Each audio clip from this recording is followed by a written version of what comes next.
Atölye Masal YouTube kanalımdan herkese merhabalar arkadaşlarım. Bugün sizlerle ayıcık AirPods kılıfı mini çanta yapacağız. Şu şekilde bir aksesuarıyla iğneli broş olarak ben kullanmayı tercih ettim. İsterseniz içerisine doldurarak dolu bir kalple de dekore edebilirsiniz. Bu şekilde bir kalple süsleyeceğiz. El içlerinde mıknatıs kullanabilirsiniz. Bu ürünümde mıknatıs kullanmayı tercih ettim. İsterseniz çıt çıtlı olarak da tercih edebilirsiniz ki videomuzda çıt çıt dikimi olarak göstereceğim size de. Arkasında şöyle bir kapağımız var. İçerisine AirPods'unuzu koyabilirsiniz. Farklı amaçlarla da kullanılabilir. Mini eşyalarınızı, makyaj ürünlerinizi taşıyabilirsiniz. Çocuklar için de tercih edilebilecek sevimli bir ürün oldu. İsterseniz çanta kenarında kullanabilirsiniz. Çanta içinde tercih edebilirsiniz. İsterseniz de çanta aksesuarlarıyla tutturarak boynunuzda da taşıyabilirsiniz. Ölçülerine bakalım. Ölçülerine geçmeden önce kanalıma ücretsiz abone olabileceğinizi hatırlatmak isterim.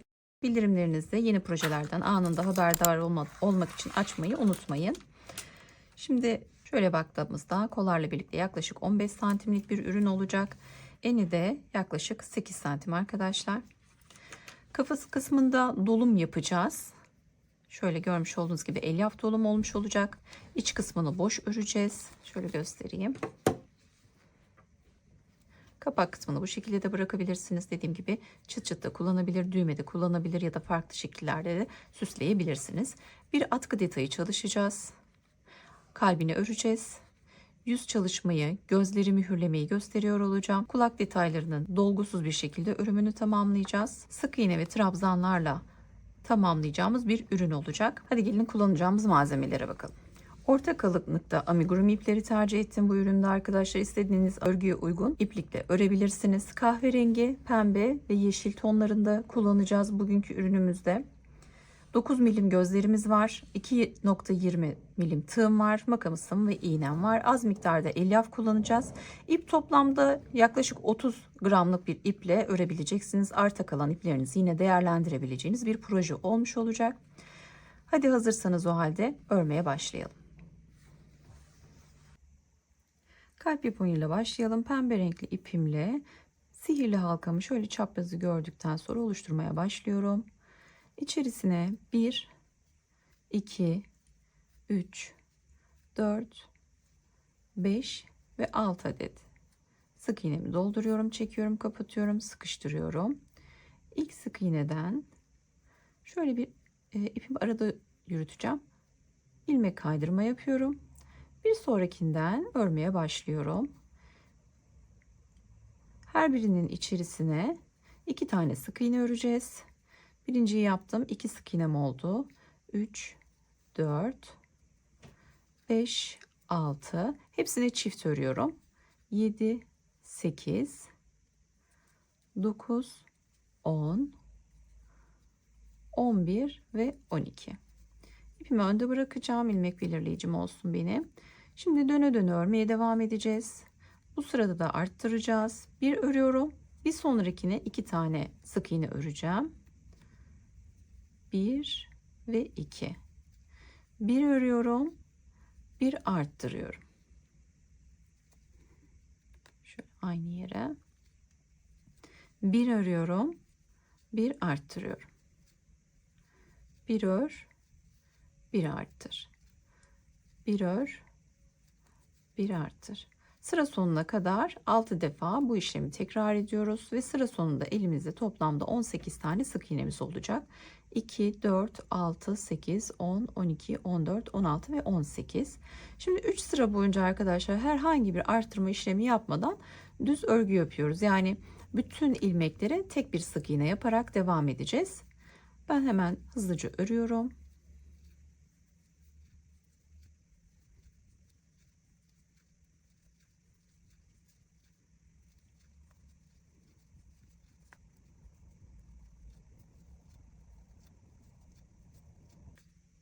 Evet, şimdi döndüm. 18 sık iğneyi tamamladım 3 sıra.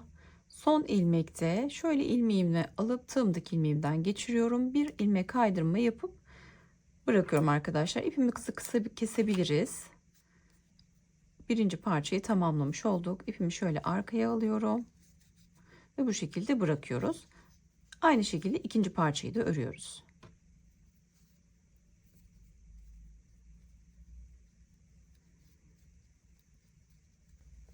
3 sıra tamamladım. İkinci parçamda da son sık iğnemden ilmek kaydırma yapıyorum.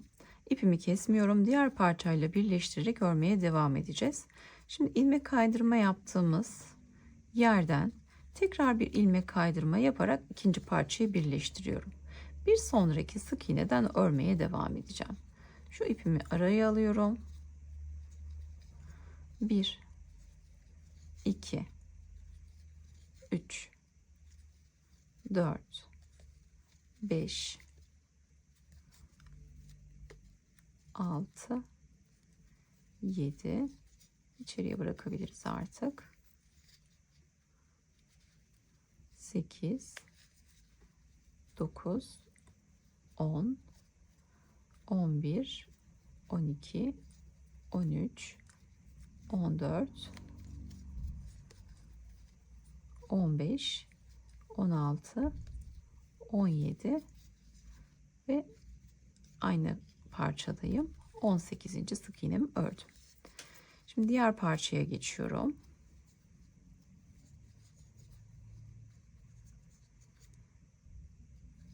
Hemen ilk sık iğneden 1 2 3 4 5 6 7 8 9 10 11 12 13 14 15 16 17 ve 18.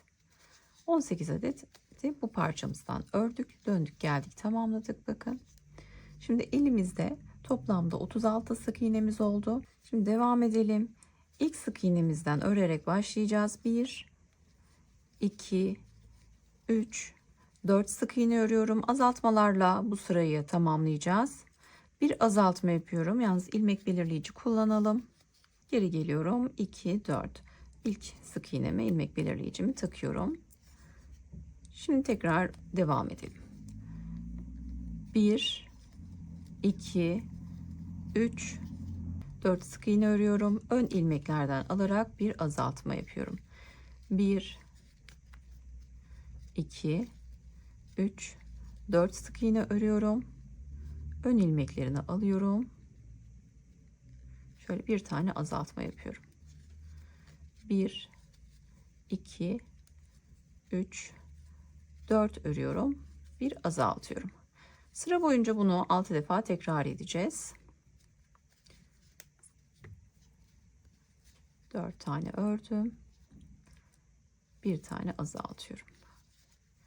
1 2 3 4. Bu sıra için son azaltmamızı yapalım. İlmek sayımızı şimdi 30'a düşürmüş olduk. Hemen şu ilmek belirleyicimi çıkarıyorum. 1 2 3 sık iğne yapıyorum. Tekrar takıyorum ilk sık iğneme. Şimdi azaltalım.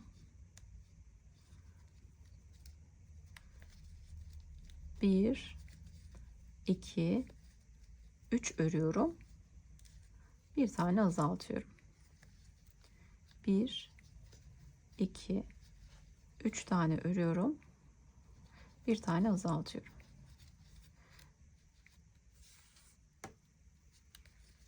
1 2 3 ör. Bir tane azalt. 1 2 3 ör. Bir azalt. Sonuncusunu da yapalım.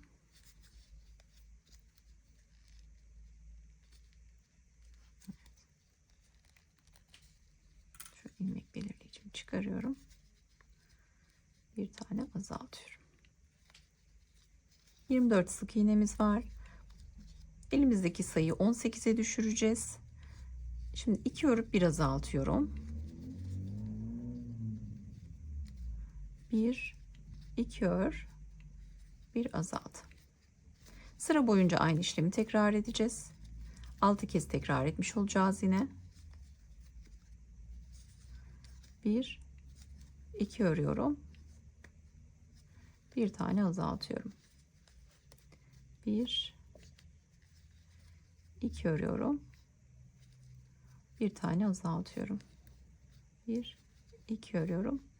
Bir azaltıyorum.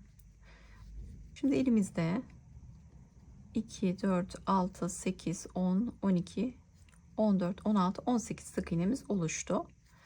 Burada bir sıra herhangi bir işlem yapmadan düz öreceğiz. Her ilmeğe bir tane sık iğne yapıyorum. 1 2 yaptım. 3 4 5 6 7 8 9 10 11 12 13 14 15 16 17 ve 18. Kalbi içerisini doldurmadan kullanacağım için ben elyaf dolumu yapmadan örmeye devam ediyorum. Şimdi bir örüyorum, bir azaltıyorum. Bir örüyorum, bir tane azaltıyorum.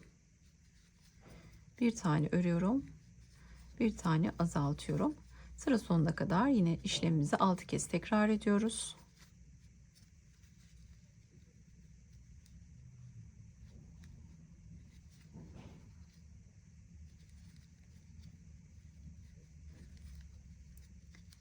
Tamamladık. 2 4 6 8 10 12 tane ilmeğimiz var. Koruyarak örüyorum. 1 2 3 4 5 6 7 8 9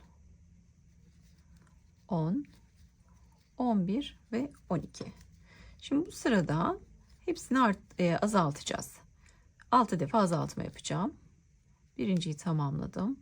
İkinciyi tamamladım. Üçüncü azaltmamı yapıyorum. Dördüncü azaltmamı yaptım. Şöyle ön ilmeklerden alıyorum. Arttırma eksiltmelerle ilgili de detaylı videolarım var. Onları da bırakayım. Farklı yöntemleri kullanmak isterseniz azaltmalar için özellikle izleyebilirsiniz. Şimdi 6 azaltmamızı da yaptık. Bir sonraki ilmekte şöyle ilmek kaydırma yapıyorum ve ipimi keserek sabitleyeceğim. Şöyle iğne yardımıyla uç kısmını kapatalım. Şimdi her bir ilmekten dışta kalan şu ilmekleri alarak ipimdeki iğnemdeki ipliği geçiriyorum. Hepsinden geçtiğinden emin olun. Ve şöyle çekerek kapatıyorum. Farklı bir noktadan çıkartıyorum. Çok sıkıca çekip şeklini bozmuyorum. Şeklini koruyarak kapama yapıyorum. Şöyle ilmek ipliklerin geçiş noktalarını dikkat ederek örgümün şeklini bozmayarak ipimi saklıyorum. Bakın, şu ilmeği şuradan geçirebiliriz. Ve şöyle uzak bir yerden çıkartalım.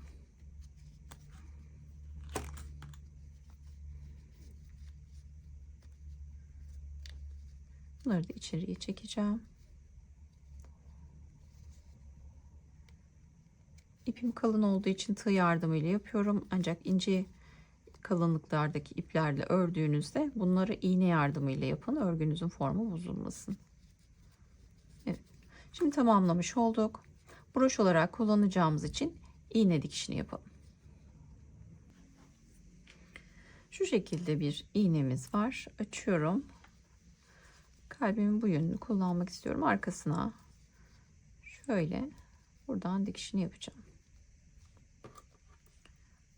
İpimle aynı tonlarda bir ip tercih ettim dikiş için.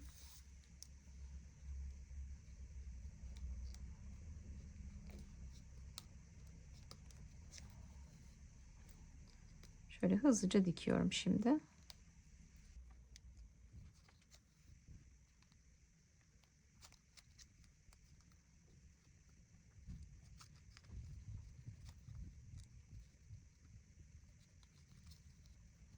Dikişi tamamladık. Fazlalıkları keserek alıyorum. Bu şekilde kullanacağız. Hadi şimdi ayıcığımızı örmeye başlayalım. Şimdi ayak yapımıyla başlayalım. Öncelikle sihirli halkamı oluşturuyorum. Sihirli halkamın içerisine 6 tane sık iğne yapacağım. 1, 2, 3, 4, 5 ve 6. Çekiyorum, kapatıyorum. Ve hemen şu ilk sık iğneden tığımı geçiriyorum. Ve bir ilmek kaydırma yapıyorum. Şu ipimi de arada yürüteceğim arkadaşlar ben. Şimdi bir sonraki sık iğneden başlayarak 12 tane sık iğne yapacağız. İlk sık iğnemin içerisine 2 tane yaptım. Bir sonrakinin içine yine 2 tane sık iğne dolduruyorum. 4 oldu. 5, 6, 7, 8, 9, 10, 11 ve 12. Şimdi artık döne döne devam edeceğiz. Bir üst sıraya geçiyorum. İpimi şöyle koyayım. Başlangıç noktam olsun benim. İlk sık iğneme bir sık iğne, ikinci sık iğneme 2 tane sık iğne yapıyorum. Bir artırma yapmış oluyorum. Bir ördüm, bir arttırdım. Bir sonrakine bir tane örüyorum. Bir sonrakine 2 tane örüyorum. Bir örüyorum, bir tane arttırıyorum. Bu sırayı bu şekilde tamamlıyorum. Bir örüyorum, bir arttırıyorum. Bir örüyorum, bir arttırıyorum ve son arttırmamı yapacağım. Toplam 6 tane arttırma yapmış olduk.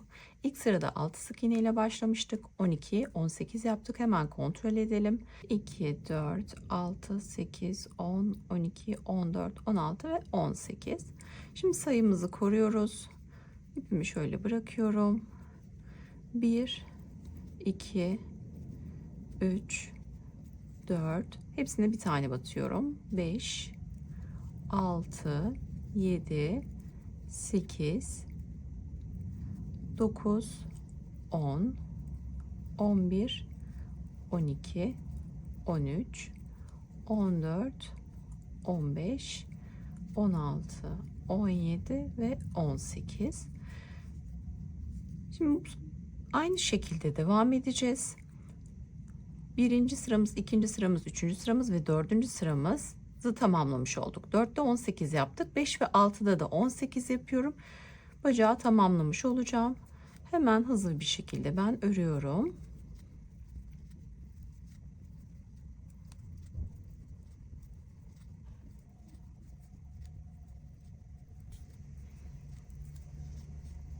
Şimdi ördüm geldim tamamladım. Son sık iğnemde bir tane şöyle ilmek kaydırma yapıyorum ve ipimi kesiyorum. Kısa kesebiliriz. Bir sonraki bacakta kesmeden devam edeceğiz. Şöyle yandaki ilmekten geçiriyorum ve bekletiyorum arkadaşlar. İkinci bacağı da ördükten sonra nereden devam ettiğimizi göstereceğim size. Şimdi hemen diğer bacağımızı da örelim ve gövde için birleştirmeye geçelim.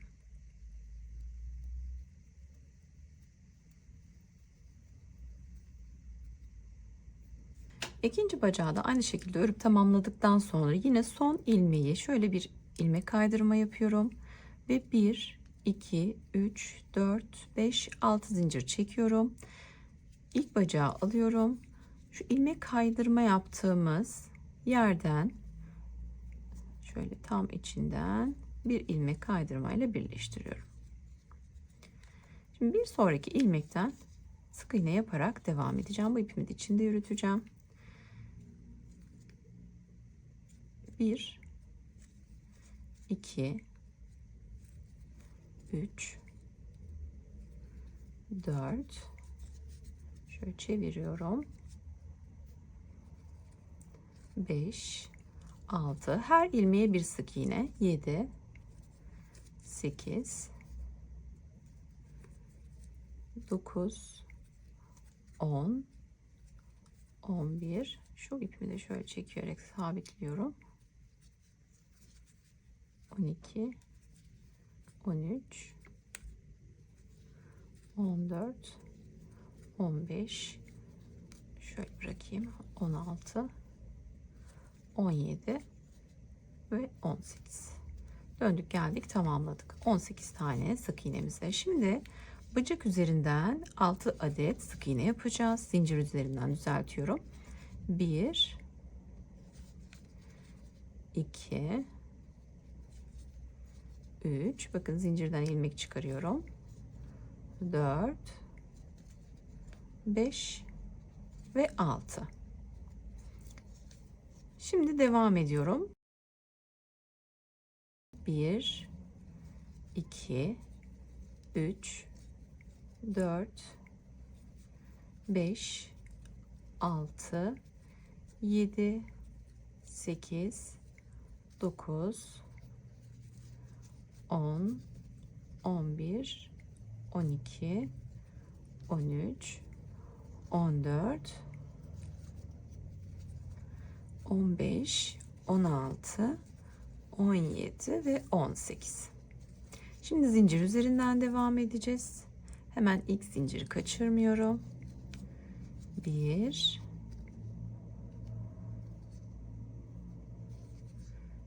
şöyle 2,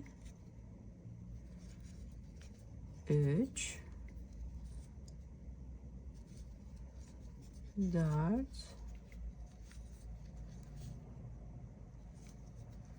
5,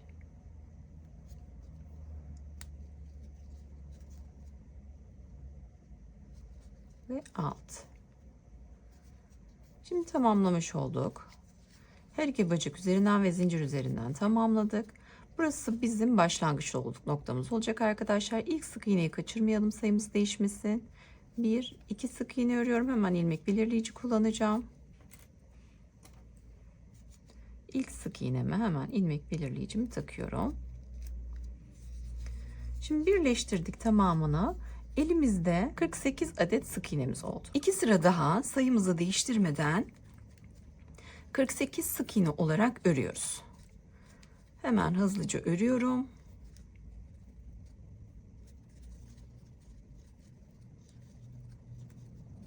Bak, 2 sıra daha ördüm. Şimdi bir tane ilmek kaydırma yapıyorum. Bir zincir çekiyorum ve aynı yere tığımın üzerine ip dolayarak bir tane ikili trabzan yapıyorum. 2 çekiyorum, 2 de çekiyorum. Şimdi hemen yanındakine yine bir ikili trabzan çalışıyorum. Hemen yanındakine bir ikili trabzan daha çalışıyorum ve bütün sık iğneleri şu anda ikili trabzanla doldurarak devam ediyorum. Sıra boyunca herhangi bir değişiklik yapmadan, ilmek arttırma ya da azaltma yapmadan 48 ikili trabzanla tamamlıyoruz arkadaşlar.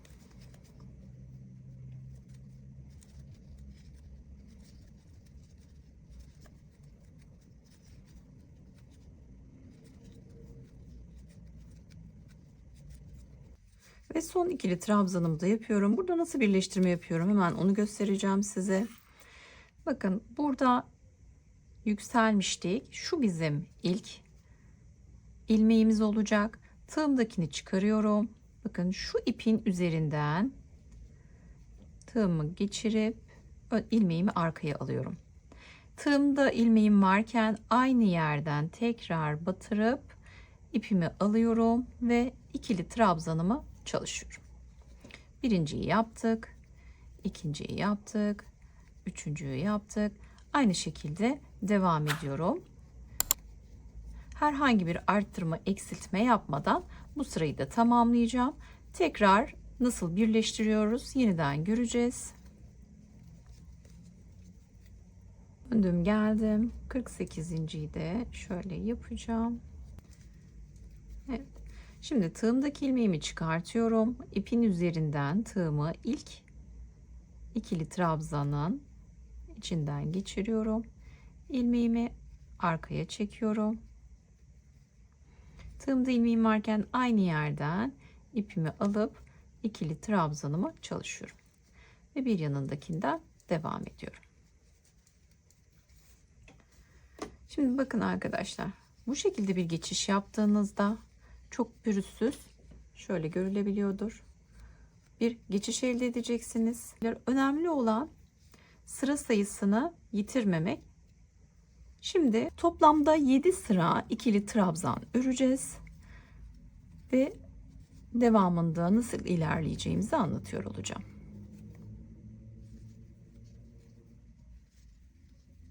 Şimdi 11. sıramızda azaltma ile devam edeceğiz. Öncelikle bir üst sıraya çıkışı tekrardan şöyle yapalım.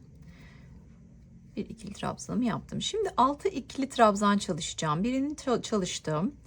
2 3 4 5 ve 6. Şimdi bir azaltma yapıyoruz. Şöyle ön ilmekleri alıyorum. Bir azaltma yapıyorum. 1 2 3 4 5 6 adet ikili trabzan yapıyorum. Ön ilmeklerden alıyorum. Bir tane azaltıyorum. 1 2 3 4 5 6 örüyorum. Bir tane azaltıyorum. Sıra sonuna kadar bu işlemi 6 defa tekrar ediyorum.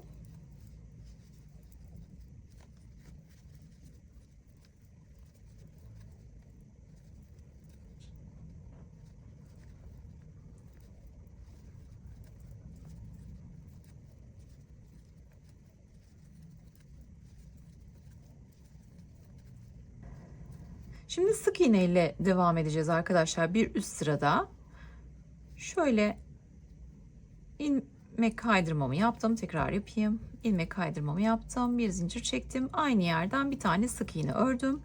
Bir sık iğne, ikinci sık iğnem, üçüncü sık iğnem, dördüncü ve beşinci sık iğneme yapıyorum. Bir tane azaltma yapıyorum şimdi. 5 ör bir azalt yapıyorum sıra boyunca. Ve bu işlemi toplamda 6 kez tekrar ediyorum. Sıra sonunda 36 sık iğneye ulaşacağız.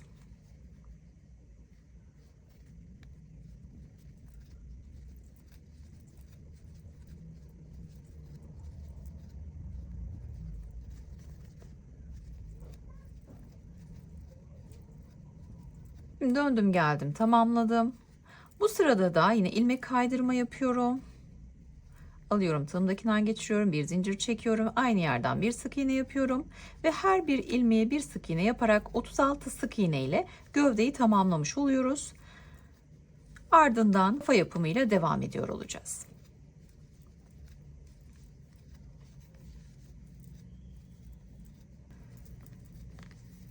Şimdi son ilmeği de ördükten sonra şöyle ilmek kaydırma yaparak ipimi kesiyorum ve sabitliyorum. Şöyle bir yanındakinden geçireceğim. Şöyle iğne yardımıyla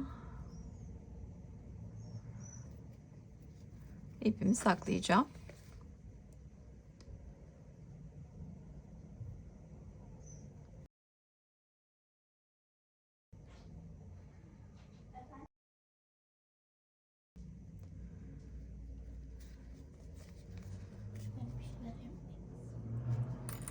Evet, bu şekilde ipimizi de şurada kesebiliriz.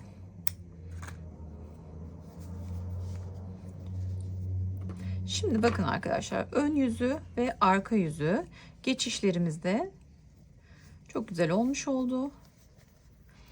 Şimdi arka yüzü bu taraf, arkada bırakıyorum, ikiye katlıyorum ve yandan şöyle işaretleyelim bir. Şuradan başlayalım. 2, bunu saymayalım. Bunu buradan ipimizi sabitleyeceğim. 2, 4, 6, 8, 10, 12, 14, 16, 18. Şöyle yapalım hatta. İpimizi sabitleyeceğimizi de şöyle bir parça ip alacağım. Şunu da alalım. Şimdi buradan sabitleyelim.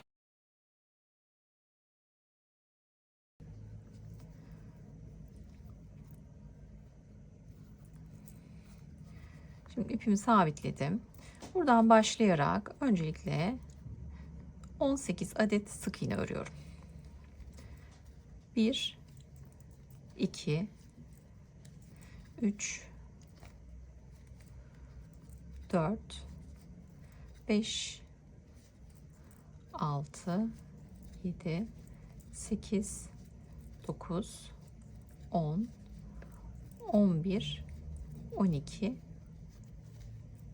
13 14 15 16 17 ve 18. 18 sık iğne yaptıktan sonra şimdi zincir çekeceğim. 1 2 3 4 5 6 7 8 9 10 11 12 13 14 15 16 17 18. 18 zincirimiz var. Hemen şuraya bir ilmek kaydırmayla birleştiriyorum. 18 sık iğnem var, 18 de zincirim var. Hepsine birer tane sık iğne yaparak toplamda 36 sık iğneyi örüyorum.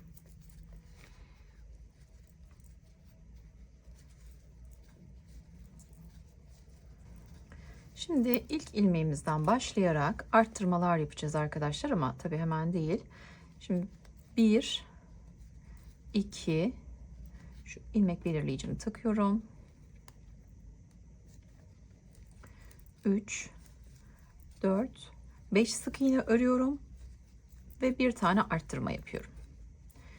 1 2 3 4 5 sık iğne örüyorum. Aynı yere 2 defa batıyorum, bir arttırma yapıyorum.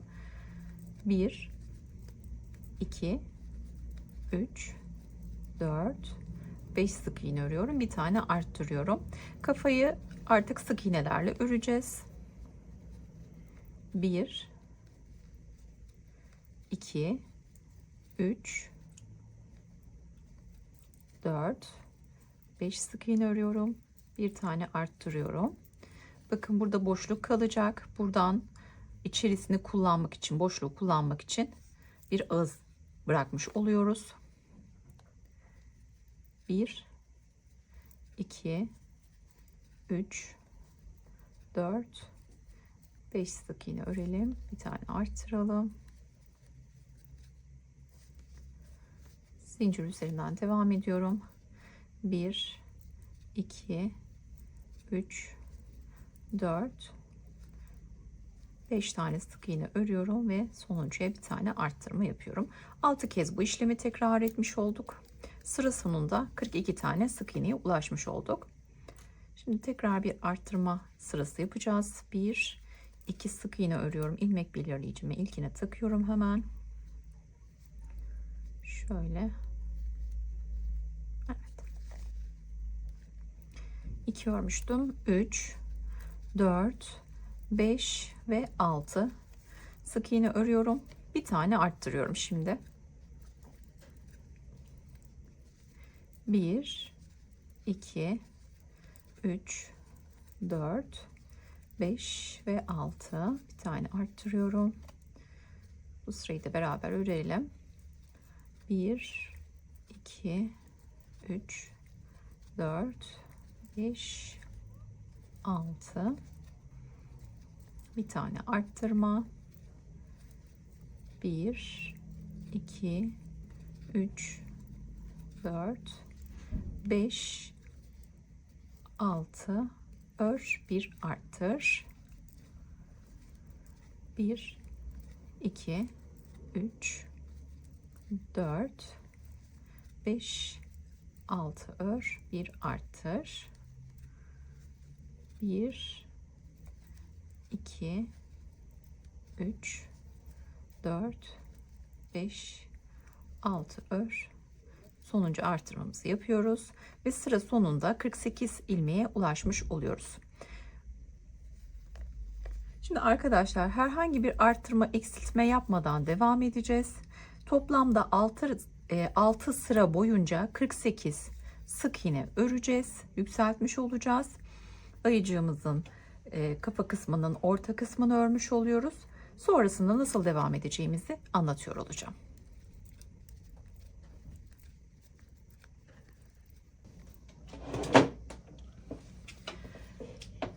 sıralarımızı tamamladım. Şimdi 1, 2, 3, 4, 5, 6 örüyorum. Ön ilmeklerden alarak bir azaltma yapıyorum. 1, 2, 3, 4, 5, 6. Ön ilmeklerden alarak bir azaltma yapıyorum. 1, 2, 3, 4, 5, 6. Bir azaltma yapıyorum. 1, 2, 3, 4, 5, 6. Bir tane azaltıyorum. 1, 2, 3, 4, 5, 6 örüyorum. Bir tane azaltıyorum. 1, 2, 3, 4, 5, 6 örüyorum. Bir tane azaltıyorum. Sıra boyunca 6 kez bu işlemi tekrar etmiş oluyorum. Ve elimde toplamda 42 sık iğnem olmuş oldu. Şimdi arkadaşlar sayımızı düşüreceğiz ama eksiltmelerin birbirinin üzerine gelmesini istemiyorum. Bundan dolayı farklı bir sistematikle ilerleyeceğiz. Şimdi sık iğnelerle örüyorum yine. 1, 2, 3 tane sık iğne örüyorum. Bir tane azaltıyorum. 1, 2 tane sık iğne örüyorum. 1, 2, 3 sık iğne örüyorum. Bir tane azaltıyorum. 1, 2 sık iğne örüyorum. 3 örüyorum, 1 azaltıyorum, 2 örüyorum. 1, 2, 3 sık iğne örüyorum. Bir tane azaltıyorum. 1, 2 sık iğne örüyorum. Devam ediyorum. 1, 2, 3 sık iğne örüyorum. Bir tane azaltıyorum. 2 sık iğne örüyorum. 1, 2, 3 sık iğne örüyorum. Bir tane azaltıyorum. 2 sık iğne örüyorum. 1, 2, 3 sık iğne örüyorum. Bir azaltıyorum. 1, 2 sık iğne örüyorum. Başlangıç noktama ulaşmış oldum. Şimdi elimizde 36 tane sık iğnemiz var. Ara ara sayarak, kontrol ederek gidin arkadaşlar. Sayıda eksiklik olmasın. Bir sayalım. 2, 4, 6, 8, 10, 12, 14, 16, 18, 20, 22, 24, 26, 28, 30, 32, 34 ve 36 sık iğnemiz elimizde var. Şimdi devam ediyorum. Yine azaltmalar birbirinin üzerine denk gelmeyecek. Bu kez 4 özür öreceğiz. 1, 2, 3, 4. Bir tane azaltıyorum. 1, 2, 3, 4 örüyorum. Bir tane azaltıyorum. 1, 2, 3, 4 örüyorum. Bir tane azaltıyorum. 1, 2, 3, 4 ör. Bir tane azalt. 1, 2, 3, 4 ör. Bir tane azalt. 1, 2, 3, 4 örüyorum. Bir tane azaltıyorum. Şurada bir sık iğne yapalım. İlmeğimizin arası açılmasın. Bu şekilde daraltarak devam edeceğiz şimdi. Son sıralarımızı çalışıyoruz. Elimde 30 sık iğnem var. Şimdi yapacağımız 1, 2 örüyoruz. Bir tane azaltıyoruz. Bir tane örüyoruz. Bakın. 1, 2 örüyorum. Bir azaltıyorum. Bir örüyorum. 1, 2 örüyorum. Bir tane azaltıyorum. Bir örüyorum. 1, 2 örüyorum. Bir tane azaltıyorum. Bir örüyorum. 1, 2 ör. Bir azalt. Bir ör. 1, 2 ör.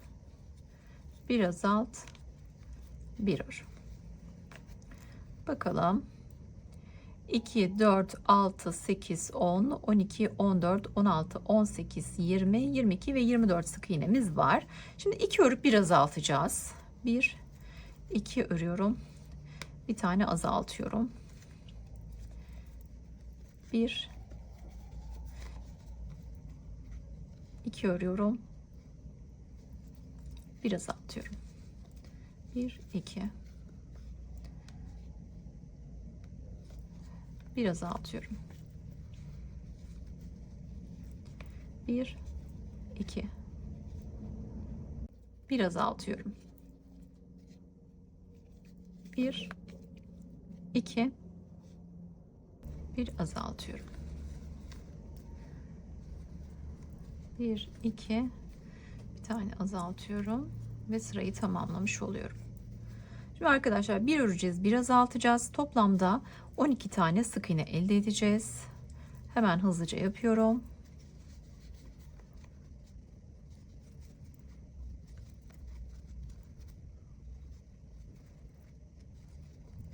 Evet, 2, 4, 6, 8, 10, 12 tane sık iğnem var. Şimdi 6 tane azaltma yapıyorum arda arda. 1, 2, azaltarak gidiyorum. 3, 4, 5 ve 6. Bir tane ilmek kaydırma yapalım ve ipimizi keselim. Şimdi iğne yardımıyla toparlayacağız.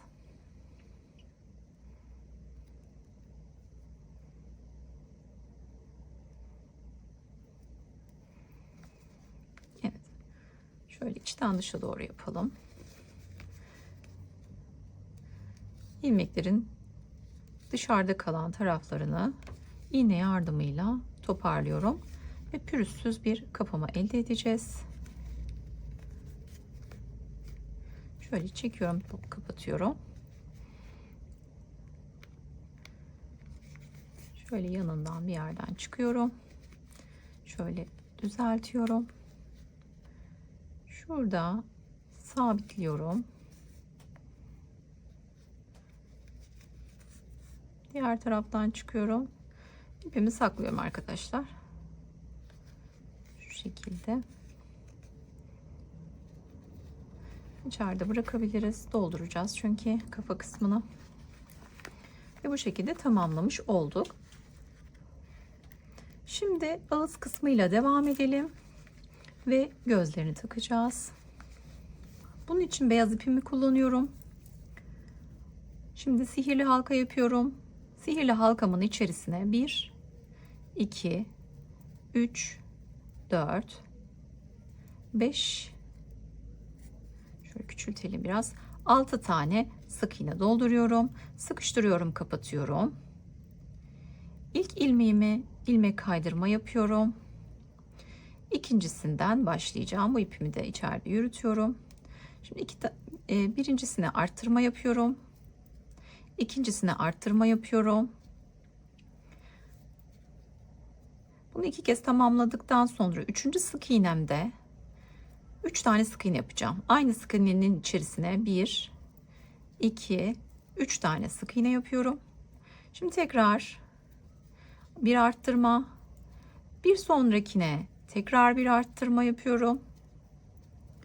Şunu içeride bırakalım. Son kalan ilmeğimi de şu şekilde bir ilmek kaydırma yapıp bırakıyorum. Şimdi ipim uzunca kesiyorum. Şöyle iğnem de geldi. İğnemize geçirelim. Ağız kısmını dikeceğiz.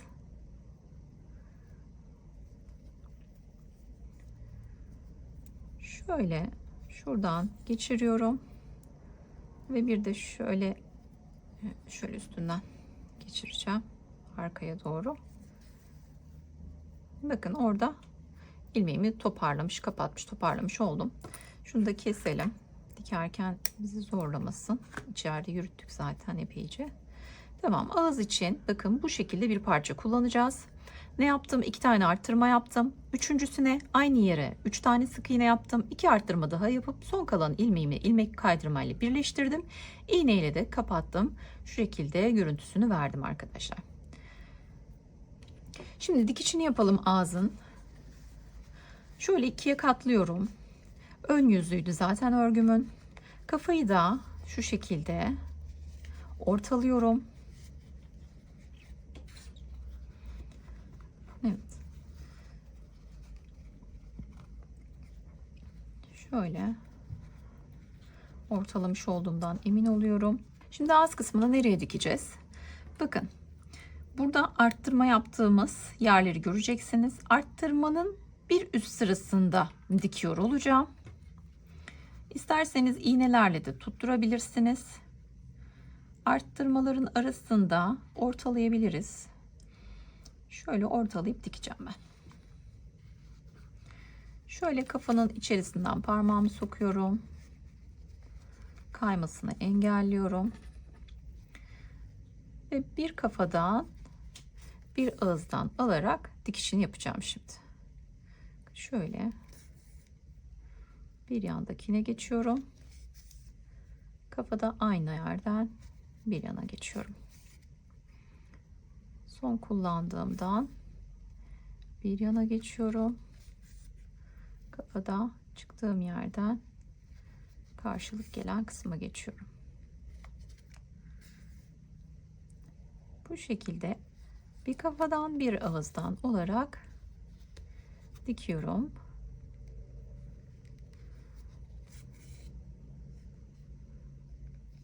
Böyle alıyorum. Karşılığından dikiyorum.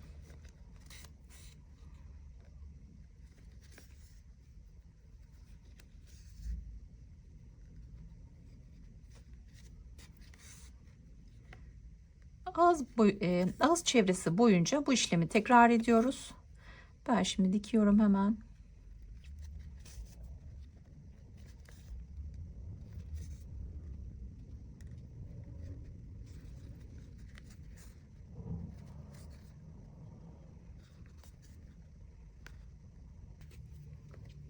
Şöyle sabitliyorum. Uzak bir yerden çıkıyorum. İpimi kesiyorum.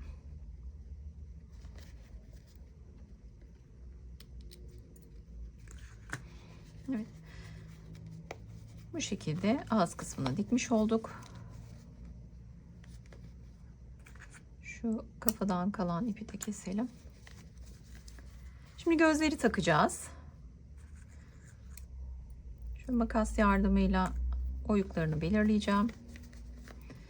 Şöyle burnun hemen şu çaprazından şöyle bir yer belirliyorum.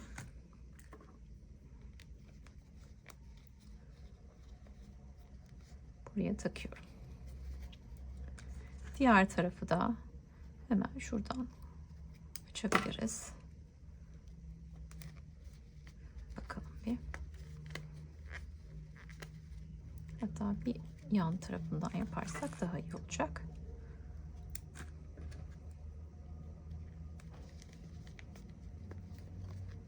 Şöyle bir bakalım.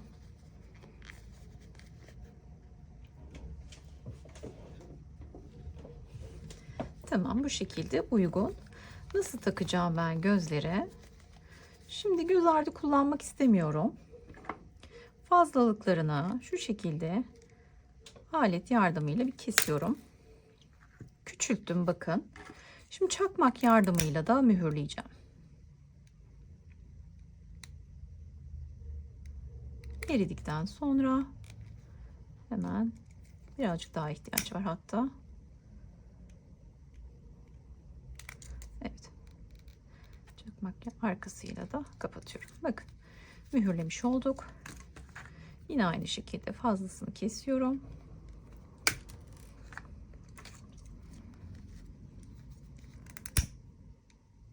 Eritiyorum.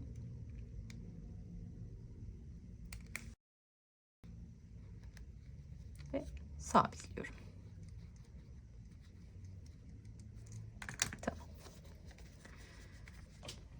Şimdi bu şekilde uygun ağız kısmını şekillendirelim. Sonra kafa için devam edeceğiz. Tek kat bir siyah iplik kullanıyorum.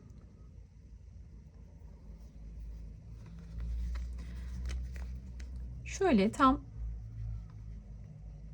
ortasından çıkıyorum. Şöyle bir V işaretliyorum kendime göre. Bakın. Sonra onu doldurmaya başlıyorum.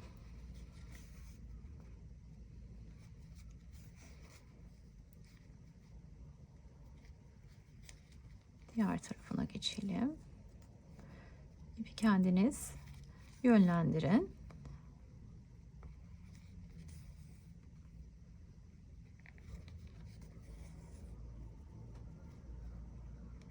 Bakın. Şekilleniyor. Boşlukları doldurun. Şu tarafa geçelim. Şuradan da alalım. Şimdi şöyle yine başlangıç yaptığımız yerdeki gibi sağdan sola doğru toparlıyorum. Evet. Şimdi ortadan tekrar çıkıyorum. Şöyle düzeltelim. Şöyle alt kısmını hepsini alıp bir toparlayabiliriz. Hemen iğnemi takıyorum.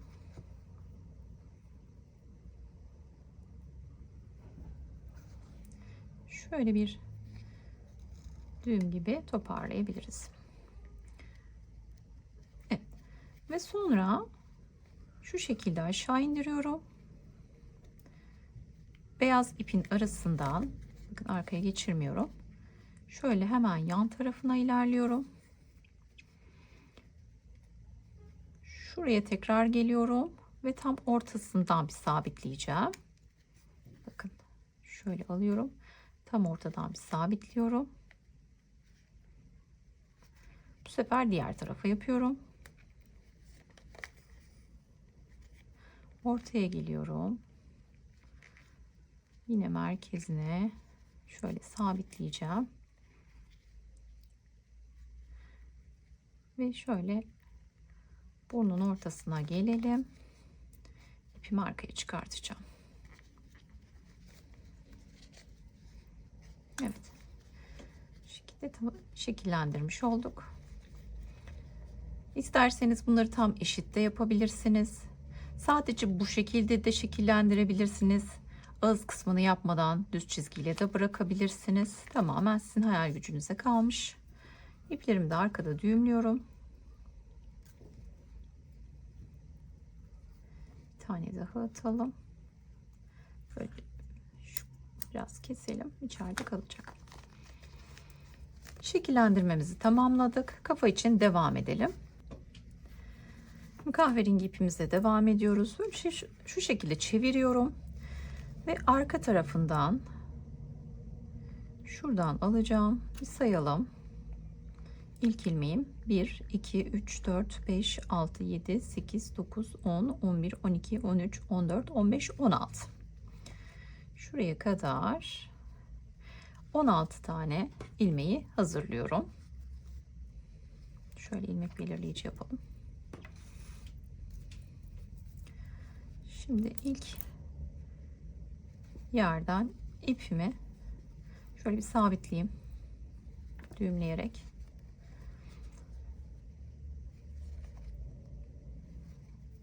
Bu ipi de içeride yürütelim. Evet. İlk sık iğnemi yapıyorum hemen. İlk ilmeğimi. 1.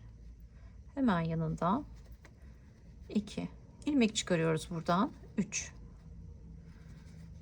4.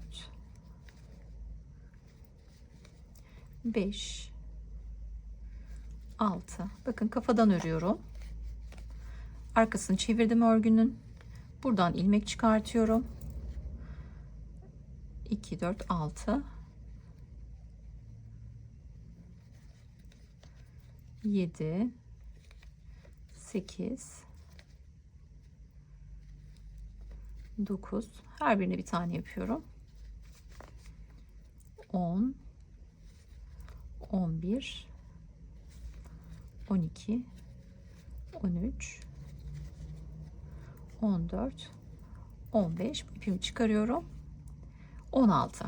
Şimdi 16 tane sık iğne yaptık. Ne yapacağız bu sık iğnelerle? Şimdi arkadaşlar bir zincir çekiyorum. Örgümü ters çeviriyorum. Geri geleceğim. Burada hem kafanın sabitlemesini yapacağız hem de kapak kısmını öreceğiz. Bu yüzden bu işlemi yapıyorum. Bir zincir çektim, geri döndüm. Şimdi bana bakan tarafı değil de diğer tarafından ilmeklerin, bakın ben bana bakan tarafı değil diğer tarafından alarak bir sıra daha sık iğne örüyorum. Her birine bir tane sık iğne yapıyorum. Şu kısım bana bakan tarafı kalacak. Onu dikişte kullanacağız çünkü. Şu an ördüğümüz yerden kapağı yapmaya devam edeceğiz. Hemen sıra başına doğru tamamlıyorum.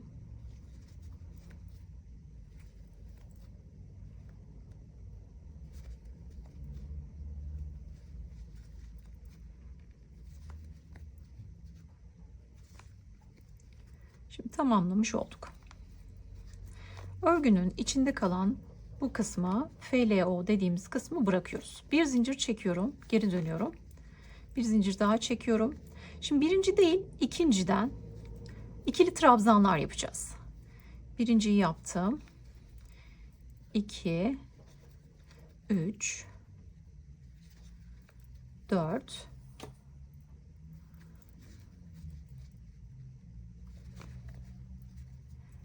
5, 6,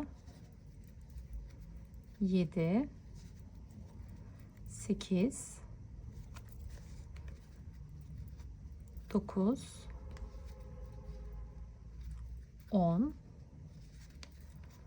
11, 12, 13, 14, 15.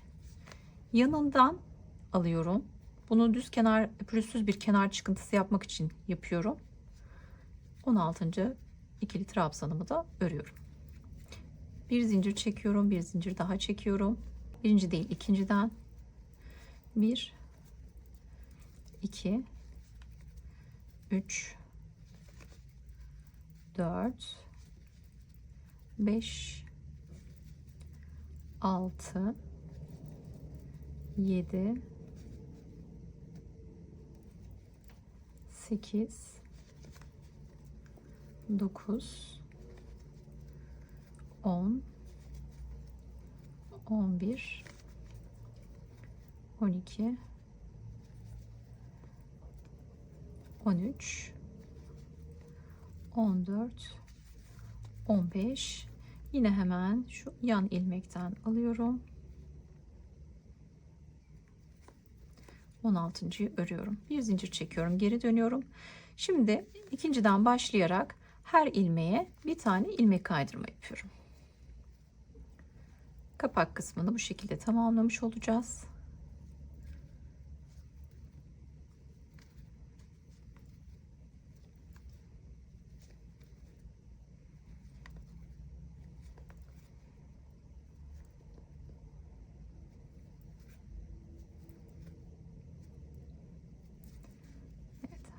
Şöyle yandan da alıyorum. Burada bir ilmek kaydırma yapıyorum. Ve şimdi sabitleyeceğiz ipimizi. Bakın. Bu şekilde bir kapak oluşturmuş olduk. Ve şuradan da dikiş yapacağız. Şu fazlalık iplerimizi keselim.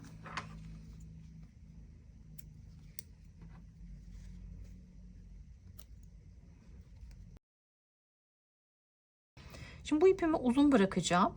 Çünkü ipimi yürütüp dikiş için kullanacağım. Şöyle çekiyorum, sabitliyorum. İğnemi alıyorum.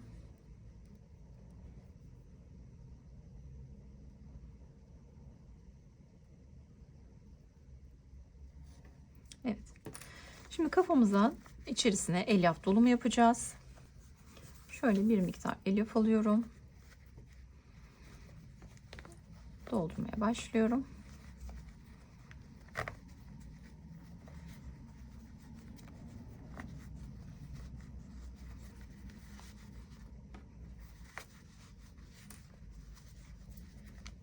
Şöyle kontrol ediyorum. Güzel bir dolum yapalım.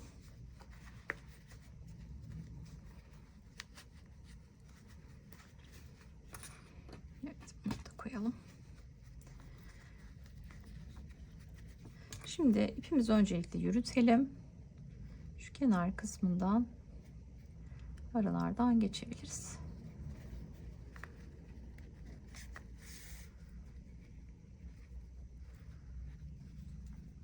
Şurada bir sabitleyelim. Çektiğimiz zaman büzüştürmesin.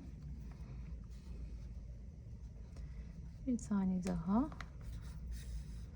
Evet. Şimdi elyafla biraz zorlayabilir arkadaşlar. Şöyle yerleştirerek dikin. Hangi sıradan dikeceğinizi belirleyin. Şu birleştirme sırası zaten size kılavuzluk yapacak. Bakın. Hemen kafanın başladığımız sıraya karşılık gelen sıradan şöyle karşılıklı olarak kapatacağız. Bakın şurada bıraktığımız ilmeklerden alıyorum. Karşılığına gelen yerden çıkıyorum. Ve şöyle ilmeğimdeki ipleri takip ediyorum ki görüntü bozulmamış olsun. Bu şekilde hem buradaki ilmekten alacağım hem karşıdan alacağım. Kafayı ikiye katlayıp birleştirmiş olacağız arkadaşlar.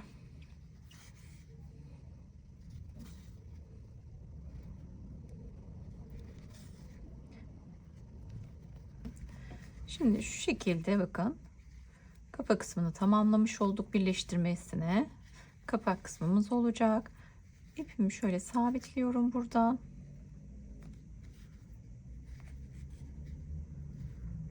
Şöyle yürütüyorum.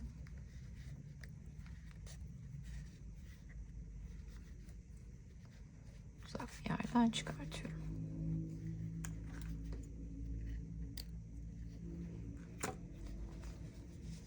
Şöyle görüntünüz olacak. Şekillendireceğiz elimizle. Şimdi kulaklarla devam edelim. Kahverengi ipimi alıyorum. Sihirli halka başlangıcıyla başlıyorum. 1, 2, 3, 4, 5 ve 6. Dolum yapıyorum. Çekiyorum arkadaşlar. Kapatıyorum ama birleştirmeyeceğim. Bu şekilde bırakacağız. İpimi araya alıyorum. Bir tane zincir çekiyorum. Arkaya dönüyorum. Bu ipi arada yürüteceğim. İlk ilmekten başlayarak hepsine birer arttırma yapacağız. 2 tane yaptım. 3, 4. Hepsine çift batıyorum. 5, 6, 7, 8, 9, 10. Sonuncudayım. 11 ve 12.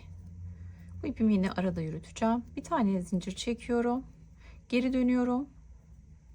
İkinciden başlayarak hepsine bir ilmek kaydırma yapacağım. Şöyle arada yürütelim. Ve onu keseceğim. Hepsine şimdi birer tane ilmek kaydırma alıyorum. Tığımdaki ilmekten geçiriyorum. Alıyorum, tığımdaki ilmekten geçiriyorum.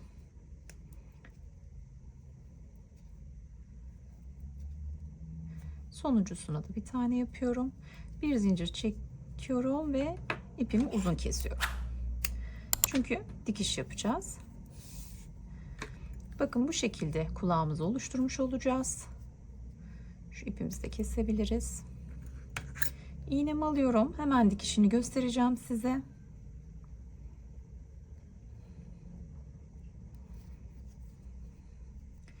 Düz tarafı ön tarafına gelecek. Şöyle gözün hemen üzerinde olacak şekilde konumlandırıyorum. Şöyle bakın. Nereden denk geldiyse oradan hemen başlayacağım. Şuradan şöyle bir sabitliyorum. Düz yüzünü alacağız. Şöyle dikeceğim ben.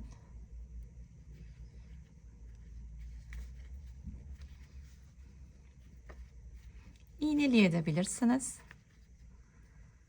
Şimdi bir tane kulaktan, bir tane kafadan alarak devam ediyorum.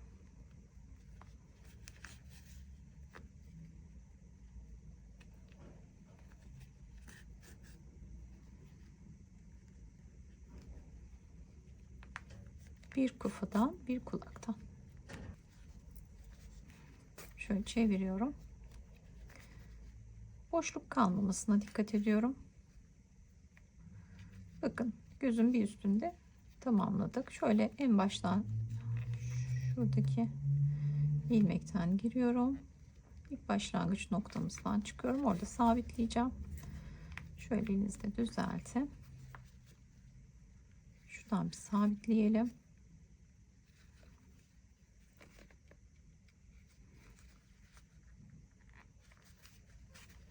Uzak bir yerden çıkıyorum ve bitiriyorum. Evet. İkinci kulağı da aynı şekilde örüp simetri olarak dikeceğim. Şimdi kollarını örmeye başlayalım. Kahverengi ipimle şöyle sihirli halkamı oluşturuyorum. İçerisine 1, 2, 3, 4, 5, 6 tane sık iğnemi dolduruyorum. Çekiyorum, kapatıyorum. İlk sık iğnemi alıyorum. Şöyle ipimi de arada yürüteceğim. Bir ilmek kaydırma yapıyorum ve bir iki zincir çekiyorum. Şimdi aynı yere ikili trabzan çalışıyorum. Bir sonrakine bir tane ikili trabzan, bir sonrakine iki tane ikili trabzan ve bir sonrakine bir trabzan. Yani bir örüyorum, bir arttırıyorum, bir örüyorum, bir arttırıyorum. Şimdi bir tane örüyorum. İkinciyi aynı yere örüyorum. Arttırmamı yapıyorum. Diğerine bir tane ikili trabzan çalışıyorum. Bakın. Şöyle 2, 4, 6, 8 tane oldu. Şimdi bir tane arttırmamızı yapacağız. Evet, 9 tane olmuş olacak. Bakıyorum hemen 2, 4, 6, 8 ve 9. Şimdi bir üst sırada ilmeğimizi arkaya çekiyoruz. Aynı yerden ipimizi alıp ikisini bir ve ikili trabzanımızı oluşturuyoruz. 1, 2, 3, 4, 5, 6, 7, 8 ve 9 ikili trabzanımız çalışmış olduk. Yine aynı şekilde ilk ilmeğin içerisinden tığımı geçiriyorum. İpimin üstünden olacak. Hemen onu düzeltelim. İlmeğimi arkaya alıyorum. Tığımda ilmeğim varken aynı yerden ip alıyorum. İkisini bir örüyorum ve bir ikili trabzanımı yapıyorum. Ve örmeye devam ediyorum. Bunu 11 sıra boyunca aynı şekilde örüyoruz arkadaşlar. Ve ikiye katlayıp birleştirip tamamlayacağız. Şimdi ben 11 sırayı örüp hemen geliyorum. İlk ilmekten başlıyorum. İlmek kaydırmamı yapıyorum. Bir zincir çekiyorum ve ikiye katlıyorum kolu. Karşılıklı olarak ilmekleri birleştiriyorum. Sık iğne kullanarak birleştireceğiz. Sıra sonuna kadar ilerliyorum. Ve ipimi uzunca kesiyorum dikiş için. Çekiyorum, sabitliyorum. Koldan 2 adet örüyoruz. Dikişle devam edeceğiz. Kolları tamamladım. Şimdi dikişimizi gerçekleştirelim.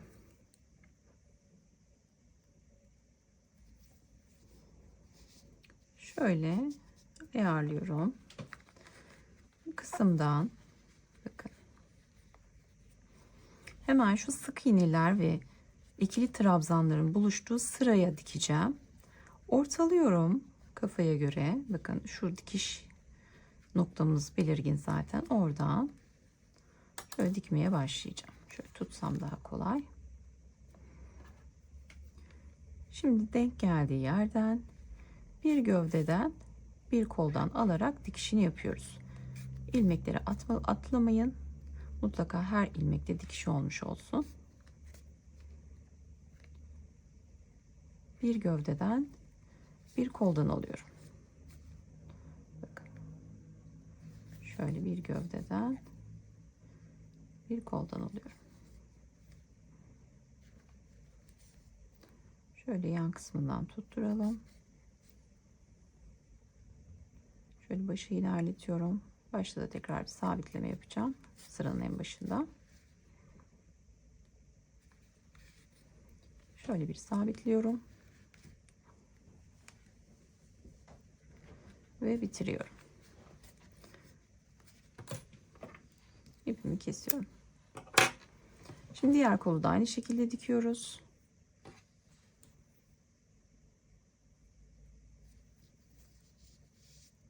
Şöyle ortalayacağım. Ve denk geldiği yerden dikişine başlayacağım. Şöyle bir koldan bir gövdeden. Bu şekilde de dikebilirsiniz.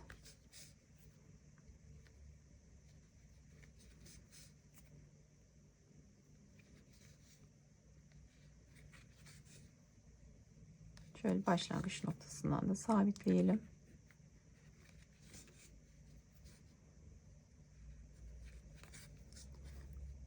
İlk başladığım yere dönüyorum. Şöyle yanından tekrar bir sabitliyorum. İpimi yürütüyorum. Saklayacağız.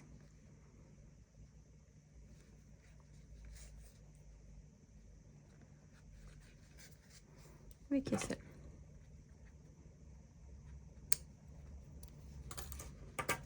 Kol dikişlerini de tamamlamış olduk.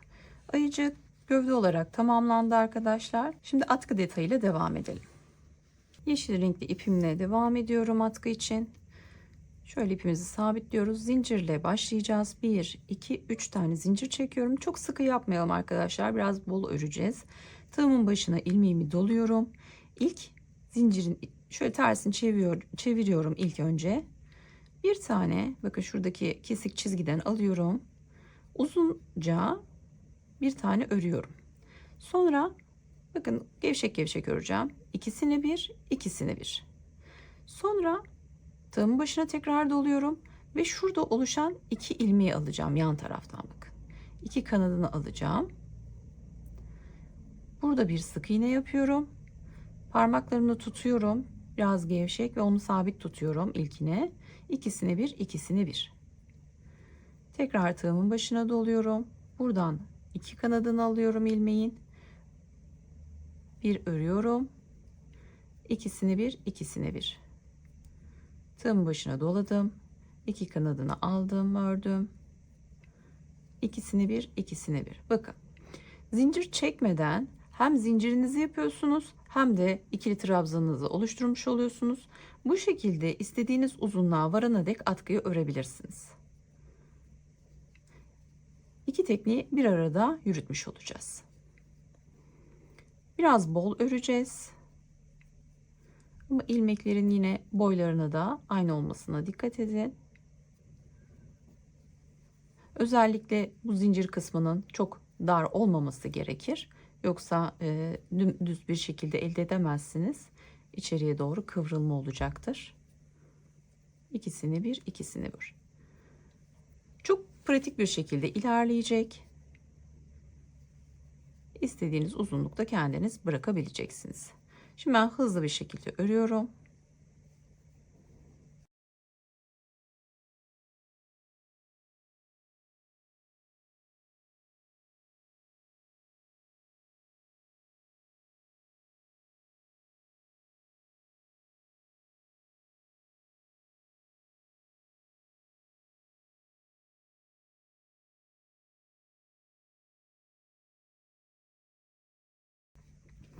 Evet, ördüm, tamamladım arkadaşlar.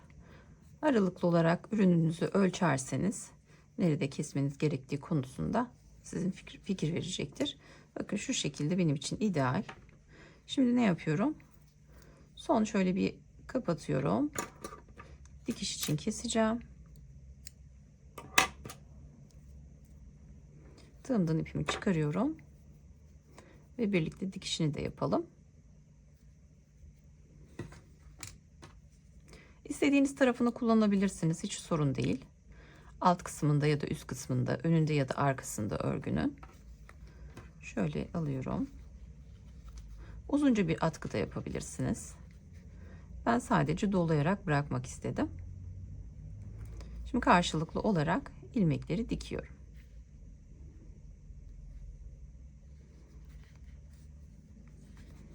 Şöyle göstererek dikeyim.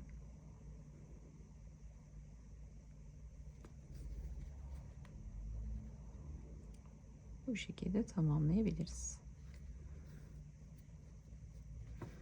Şurada ilmek uçlarını birleştireceğim.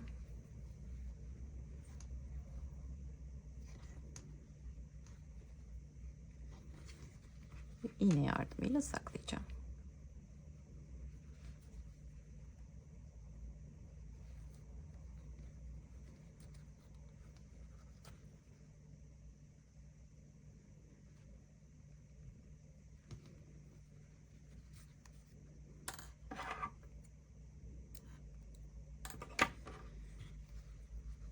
Diğer ucu için şöyle tığ yardımıyla tamamlayabilirim.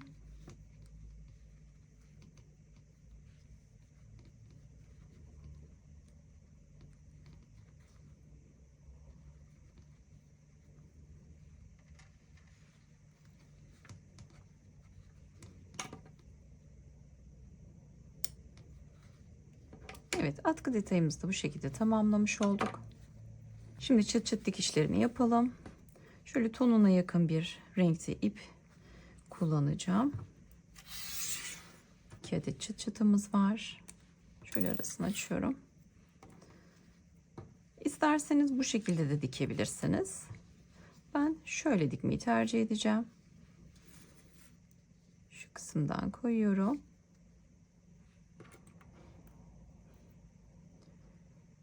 Şöyle iğnemizi bir sabitleyelim. Hem geçirip hem sabitliyorum.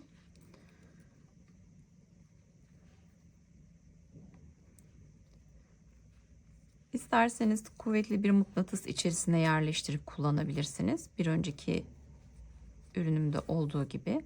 İsterseniz bu şekilde çıt çıt da dikerek kullanabilirsiniz.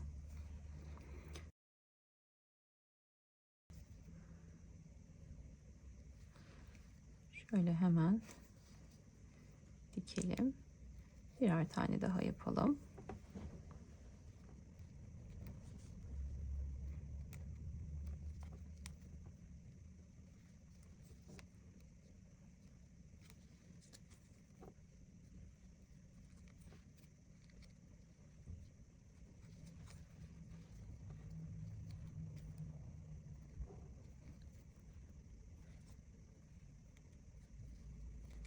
Evet, tamamlamış olduk. Şimdi diğer kısmını da dikelim. Şimdi karşılığı içinde ayarlıyorum. Şöyle yapacağımız için bu tarafı dikeceğiz. İpimi sabitliyorum. Ve dikişine başlıyorum.